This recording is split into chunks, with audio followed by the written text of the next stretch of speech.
ایک بہن نے کویسچن کیا کہ یہ کیا ایسی کوئی حدیث موجود ہے کہ نبی کریم صلی اللہ علیہ وسلم نے اپنے زمانہ اقدس میں زور سے تلاوت فرمائی تو تمام انسان اور تمام جنات جمع ہو گئے؟ ایسی کوئی روایت نہیں ہے۔ یہ بالکل جاہل قسم کے لوگ ہوتے ہیں جو اس قسم کی باتوں کو نامعلوم کس طریقے سے نبی کریم کی شان بڑھانے کا ذریعہ اور سبب سمجھتے ہیں۔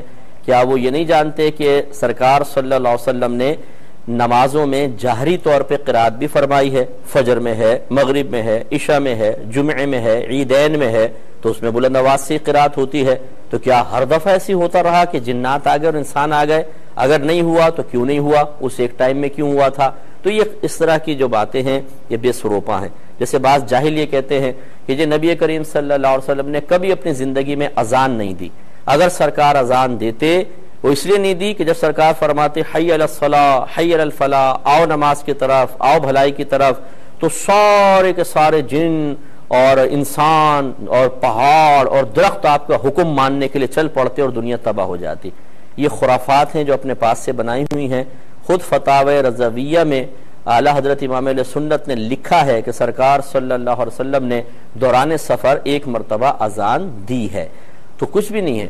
باقی سرکار نے ہزارہا مرتبہ ابھی سے قرآن پڑھا ہے، سرکار نے بلند آواز سے یا دعوتی پیغام آپ نے دیے ہیں، صحابہ کرام کو بلایا ہے، تو اگر پکار پر ہی سب کو آنا واجب ہو جاتا تو پھر سرکار صلی اللہ علیہ وسلم کی اس پکار پر سب کا آنا لازم ہوتا، لیکن ایسا نہیں ہے۔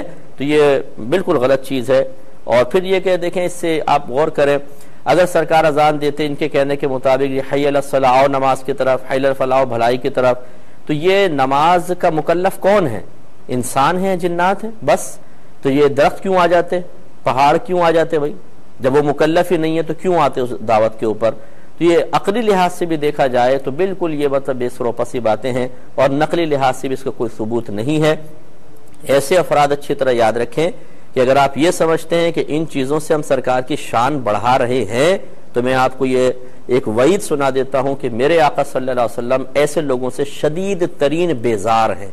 بخاری مسلم کی روایتیں بھری ہوئی ہیں، بلکہ اس حدیث کے بارے میں کہا جاتا ہے کہ یہ حدیث متواترہ ہے، یعنی اتنے تواتر سے اتنی بڑی جماعت نے اس حدیث کو نقل کیا ہے جن کا جھوٹ پر جمع ہونا عقلاً محال ہے، کہ رحمت کونین صلی اللہ علیہ وسلم نے ارشاد فرمایا جس نے جان بوجھ کر میری طرف جھوٹ منسوب کیا وہ اپنا ٹھکانہ جہنم میں بنا لے۔ لہذا اچھی طرح سوچئے، کوئی دین کی خدمت نہیں ہے کہ آپ یہ سمجھے کہ ہم اس طرح کی باتیں کریں، لوگ سرکار سے متاثر ہوں گے تو سرکار میدان معاشر میں دامن میں لے لیں گے۔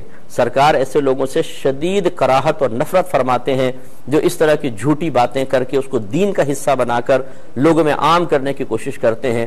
اس کا مطلب ہے کہ ان لوگوں کو ابھی تک معرفت مزاج رسول صلی اللہ علیہ وسلم حاصل ہی نہیں ہے، اور کہتے ہیں اپنے آپ کو کہ جی ہمیں بڑی محبت ہے سرکار سے۔ کوئی محبت نہیں، اگر محبت ہوتی تو سرکار کے حکم کو پورا کرتے اور اس طرح کی جاہلانہ باتوں میں مبتلا نہ ہوتے۔ اس لیے ان باتوں کو کوئی اعتبار نہ کرے۔